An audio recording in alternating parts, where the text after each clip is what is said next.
Halo guys, ketemu lagi nih dengan gua Darwin dalam channel pribadi gua Opini Darwin. Apa kabar kalian semua? Semoga kalian semua dalam keadaan sehat-sehat semua ya.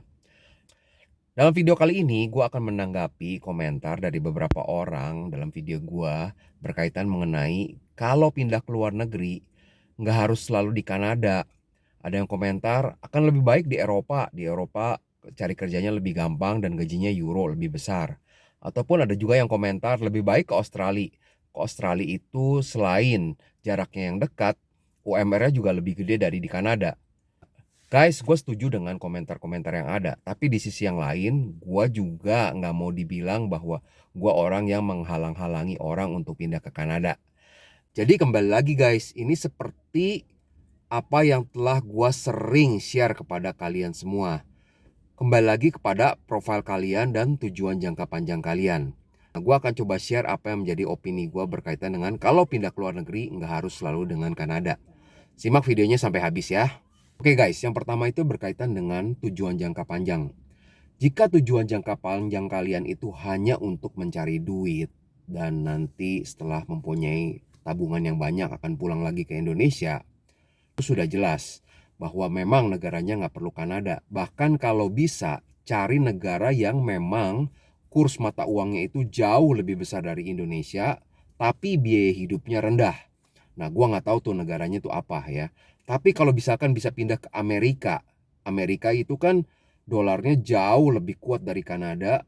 Lalu kalian bisa pindah ke kotanya jangan yang New York atau Los Angeles ya, karena biaya hidup akan mahal. Mungkin ke kota-kota yang lebih kecil, tapi ada potensi mendapatkan pekerjaan. Nah, kalian akan menabung jauh lebih banyak. Karena biaya hidupnya lebih murah secara rent, dan juga biasanya di kota-kota kecil hiburannya nggak terlalu banyak. Jadinya kan kalian less spendingnya ya. Kalau kalian pengen pindah ke negara di Eropa, kerja di Eropa, tapi nggak bisa bahasanya itu kan nanti repot ya. Misalkan nanti lagi ada banyak lowongan nih di Jerman, tapi kalian nggak bisa berbahasa Jerman. Atau ada lowongan di Belanda, atau di Rusia, atau di Polandia, tapi nanti ada kendala bahasanya. Nah itu kan akan menjadi kendala tersendiri. Nah selama kalian mempunyai kemampuan bahasa yang bisa nanti mendukung karir kalian di negara itu, ya why not untuk pergi ke sana. Gua akan mendukung guys ya. Kembali lagi ingat, kalau tujuan jangka panjang itu mencari duit dan memang profil kalian itu match, ya go ahead lah. Nah, tapi kalau kalian tujuan jangka panjangnya itu ingin menetap tinggal di negara itu, nah inilah kenapa gua pilih waktu itu negara Kanada dibandingkan dengan negara-negara lainnya. Oke, waktu zaman gua pengen pindah ke luar negeri tahun 2014, pilihan negaranya itu ialah antara New Zealand, Kanada, atau Australia. Kenapa? Nah, tiga negara itu udah jelas-jelasan memang welcome terhadap imigran yang mau pindah dan menetap tinggal di negara itu. Nah, cuman kendalanya waktu itu kalau gua ke New Zealand itu gua harus lewat jalur kuliah dulu supaya poin gua itu cukup tinggi, guys. Nah, waktu itu pilihannya jadinya dipersempit kepada Kanada dan Australia. Nah, Kanada dan Australia waktu itu menggunakan sistem poin juga, tapi tanpa perlu kuliah, poin gua itu bisa memenuhi. Nah, akhirnya gue pilih negara Kanada dulu. Gue apply negara Kanada, tapi di zaman gue itu tahun 2014, kalau mau menunggu sampai dapat PR, itu bisa 5 tahun dari submit application-nya. Jadi gue submit application di bulan Agustus 2014, itu gue 5 tahun kemudian lah kemungkinannya baru dapat PR. Itu berdasarkan histori dari teman-teman dulu yang udah apply dari di Indonesia ya. Nah, kalau nunggu sampai 5 tahun kan begah juga. Nah, akhirnya gue apply juga PR Australia. Kebetulan poin gue juga mencukupi untuk apply ke Australia. Nah, karena Australia waktu itu lebih cepat guys.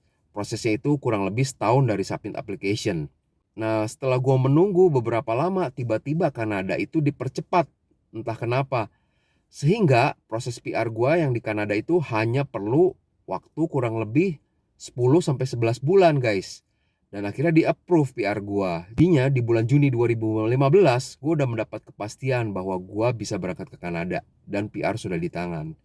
Dan di saat yang bersamaan Australian PR gua juga goal lagi. Jadinya gue waktu itu bingung ya, gue mau pilih antara Australia atau Kanada. Dan dalam video gue yang sebelumnya gue pernah share kan, akhirnya gue nanyanya ke mama gue. Mama gue itu doa restunya lebih kemana?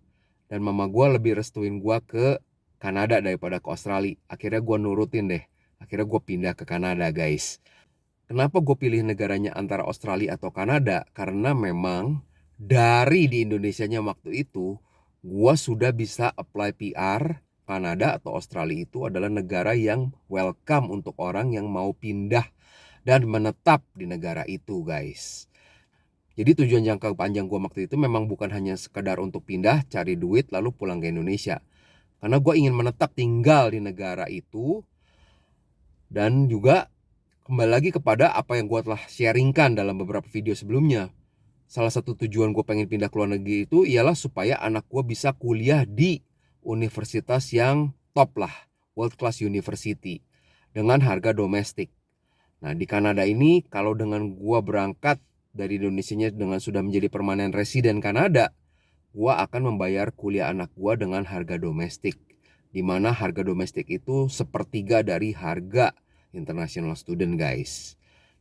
Nah, jika kalian memang tujuannya pindah ke luar negeri tapi ingin menetap untuk jangka panjang, kalian cek dulu negara itu.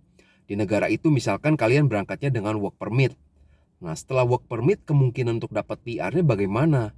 Nah, bisa jadi ternyata negara itu hanya menerima kalian sebagai pekerja, tapi kalian tidak bisa menjadi warga negara sana atau mendapatkan permanent resident sana.